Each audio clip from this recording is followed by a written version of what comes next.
Deep within the narrow canyon, amidst the shadows dancing with the reflection of the sun on the pink rocks, lies one of the most fascinating secrets of human history.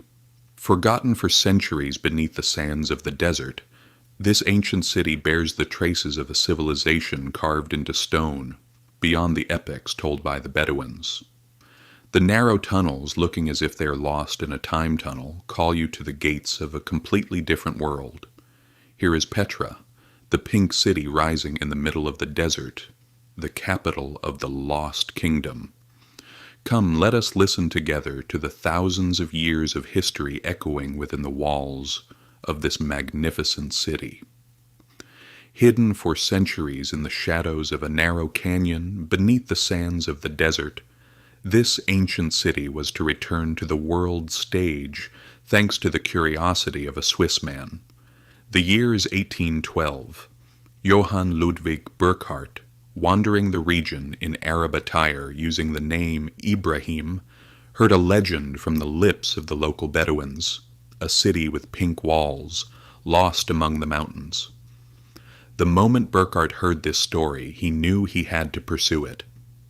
On one hand, his scientific curiosity drove him to solve this mystery. On the other hand, he knew he had to act cautiously, because if it were discovered that he was a European, this discovery might never have taken place. He tagged along with his Bedouin guide, stating that he only wanted to visit this sacred place to sacrifice an animal.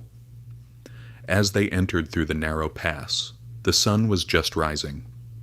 Burckhardt's heart was beating faster with every step he took, and then at the end of that narrow passage that seemed as though it would never end, he encountered that magnificent view illuminated by the sunlight filtering through the rocks, Al-Kazne. At that moment he was aware not only of being a traveler, but also of being the man who reopened the gates of a lost civilization to the world. He could only jot down a few notes in his diary.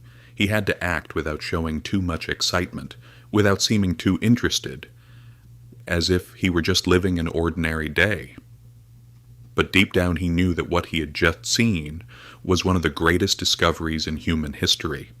This city, which the Western world had ignored for hundreds of years but kept alive in Bedouin stories, was once again on the stage of history thanks to him. From that moment to this day, millions of people visit Jordanian soil to experience that same excitement. And all of them have to walk the exact same path as that Swiss explorer, the SIQ, the narrow gorge. This 1.2-kilometer long narrow canyon is like a magnificent gateway built by the Nabateans into the city. In this narrow passage, the width drops to just 3 meters at some points, and the walls reach over 100 meters in places. In ancient times, the floor of this natural formation was covered with colorful marble pavements, welcoming guests arriving at the city. You can still see the traces of these pavements in some sections today. The Nabateans did not use this natural canyon merely as a passage. They transformed it into an engineering marvel. On both sides of the narrow canyon, water channels are carved into the rocks. These channels were part of a complex system delivering water, the lifeblood of the city.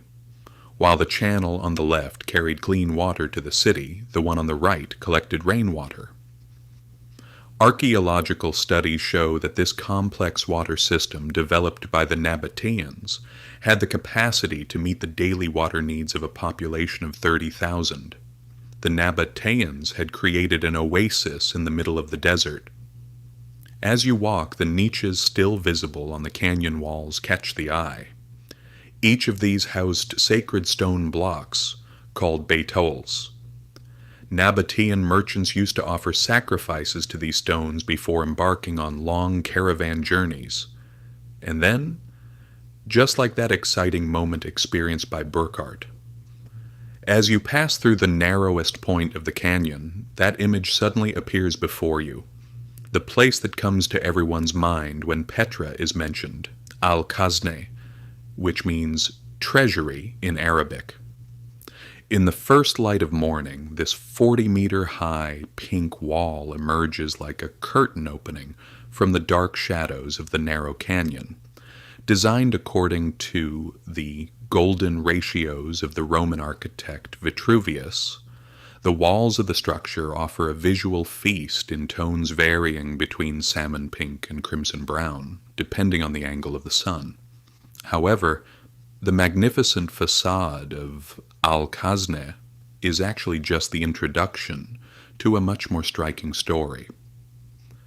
The Nabateans who built this magnificent city were such a people that they managed to establish one of the wealthiest civilizations of their time in one of the most ruthless deserts in the world, on lands lacking water.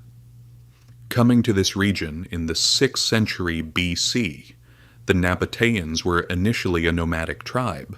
However, the region they occupied was at the intersection of the period's most important trade routes: spices, valuable stones coming from Africa.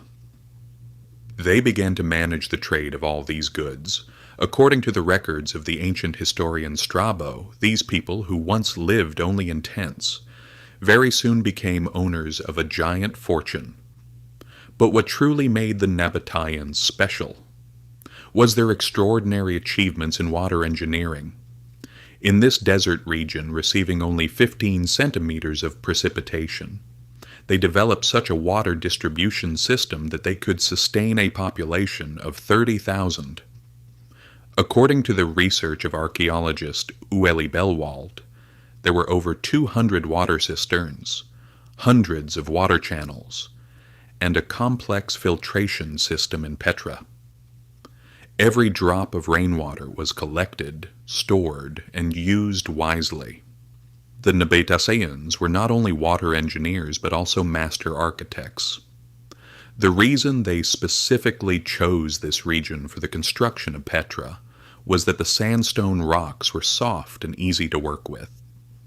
Archaeological findings show that Nabatean architects first drew all the details of the structure onto the rock surface, and then began the carving process from top to bottom using special metal tools. This technique prevented rainwater from damaging the structure and provided the opportunity to easily clean up the rubble generated during construction. The construction of Al-Khazneh is the most impressive example of this technique. Nabatean masters had carved the 40-meter-high facade flawlessly from top to bottom. Nabatean architecture possessed a unique style combining Assyrian, Egyptian, Greek, and Roman influences with local traditions and Hellenistic idiom. The eagle, lion, and other mythological figures seen on the facades of the structures, along with intricately carved botanical motifs, reflected the artistic richness of the Mediterranean world. This technique was so successful that even the Roman architect Vitruvius, who lived in the 1st century BC, praised Nabatean architecture in his own works. The Nabateans remained one of the most powerful civilizations of the region for about 700 years, until they were captured by the Roman Empire in 106 AD. According to the Roman historian Pliny, Petra's wealth at that time was legendary. In its most glorious period, the city was the center of a trade network spreading across 3 continents. However, with the development of maritime trade and the shifting of trade routes, the importance of this magnificent capital would gradually begin to vanish. Petra's commercial wealth was impressive, but the true magic of the city perhaps lay in its secrets waiting to be discovered for centuries. In a 2016 drone survey by National Geographic, a huge platform the size of a football field was discovered right in the center of the city. Led by archaeologist Christopher Tuttle, the team believes this structure, which nobody had noticed before, was a ceremonial area. Yet perhaps one of the most impressive achievements of the Nabateans was their ability to transfer their astronomical knowledge into architecture. According to research by Dr. Hannah Friedman from Brown University, The façade of Al-Khazni was designed to receive direct sunlight at sunrise on only 2 days of the year. These days coincide with important religious festivals in the Nabatean calendar. Similarly, it was discovered that the Deir monastery structure interacts specially with sunlight during the winter solstice. The city's resistance to earthquakes also amazes modern engineers. Research conducted by Jordan University of Science and Technology revealed that lead sheets used in the foundations of the ancient structures act as a natural seismic isolation system absorbing earthquake waves. Tests performed showed that this system operates in a manner similar to modern earthquake isolation techniques. Such discoveries also caused Petra's mysterious atmosphere to inspire various myths and legends over centuries.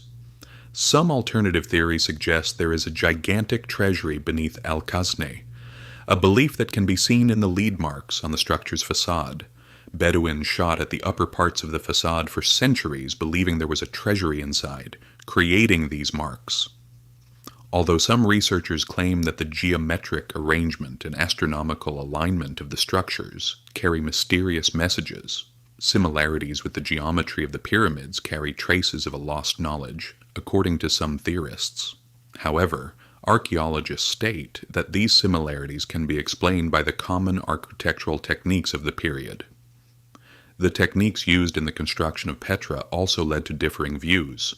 While some thought such flawless structures could not be built with the technology of that period, archaeological findings clearly reveal the methods and tools used by the Nabateans. Meanwhile, the information obtained regarding the daily lives of the Nabateans is also very interesting. According to what the Roman historian Strabo recounts in his geographical work, a day in Petra began even before the sun rose. Nabatean inscriptions found in 2019 and deciphered by Dr. Leila Nechmeh mention rituals performed in temples with the first light of morning. Recent excavations on the colonnaded street in the heart of the city show that this place was not just a road, but a vibrant marketplace. Ceramic fragments and commercial inscriptions found by archaeologist Zayat al-Salem prove that silks from China, spices from India, and ivory and precious stones from Africa were sold on this street. In the ruins of shops located along the sides of the street, traces of perfume bottles and spice containers can still be found. Petra's famous amphitheater was like the social center of daily life. In this massive 7,000-seat structure, not only theatrical plays but also poetry competitions and musical performances were staged. Acoustic studies conducted reveal that the ancient theater possesses excellent sound transmission properties, allowing the stage to be clearly heard even from the topmost rows. The most bustling times of the city were the days when large caravans arrived. Sometimes consisting of 100 to 150 camels, these caravans would camp in special areas in the outer districts of the city and unload their goods here. The studies of archaeologist Patricia Maynor-Bekai revealed that in these caravan areas there were gigantic stables, warehouses, and special guest houses for merchants. The arrival of each caravan turned into a festival, with celebrations organized in the city squares. Unfortunately, this vitality and wealth in Petra's daily life would not last forever. The vibrant and wealthy city of the Nabateans would vanish from the stage of history in an unexpected way, and the story of the city's demise would be a chain of secrets at least as fascinating as its establishment. Although the Roman Empire's occupation of Petra in 106 AD initially seems like the event that brought an end to the city, archaeological findings tell a completely different story. Studies by Dr. Susan Alcock from Oxford University show that the city maintained its wealth for some time during the Roman period as well. However, the Great Earthquake in 363 AD marked the beginning of events that would change the destiny of the city. The severity of the earthquake was so immense that a significant portion of the water systems developed by the Nabateans over centuries became unusable. Yet the real blow came with the shifting of trade routes. Studies by archaeologist David Graff show that starting from the 4th century AD, the commercial importance of Petra gradually disappeared with the increase in maritime trade across the Red Sea. According to the latest findings of the Petra Archaeological Heritage Research Center, by 700 AD, the city had turned into a very small settlement. The most interesting point is that the city was not completely abandoned. Byzantine-era ceramics and Islamic-era coins, found in excavations conducted in 2016, show that a small community continued to live here for centuries. However, the magnificent capital that once housed 30,000 people had now become a deserted valley where only a few hundred people lived. Local Bedouin tribes, on the other hand, never abandoned the city. Members of the Barlul Bani Atia tribe continued to live in the caves around Al-Khazneh until the early 19th century. The myths and stories they told would play a major role in Burckhardt's discovery of the city. Passed down from generation to generation among Bedouins, these stories still shed light on Petra's mysterious past today. The sinking of Petra into silence was actually a process too complex to be attributed to a single cause. Earthquakes, changing trade routes, climate changes, and political upheavals. Climate research by Dr. Thomas Paradise shows that changes in the precipitation regime in the region also played an important role in the abandonment of the city. Starting from the 5th century AD, increasing drought in the region caused the already damaged water systems to completely collapse. The new period that began with Burckhardt's discovery after centuries of silence endowed Petra with a completely different identity. Today, the city, which is on the UNESCO World Heritage List, hosts over 1 million visitors every year. However, increasing tourism has become one of the biggest problems threatening the city. Ancient roads worn down by thousands of feet every day, damages caused by moisture and vibration, uncontrolled construction. Sustainable conservation projects carried out with the support of UNESCO strive to protect the city's future against these threats. There you have it.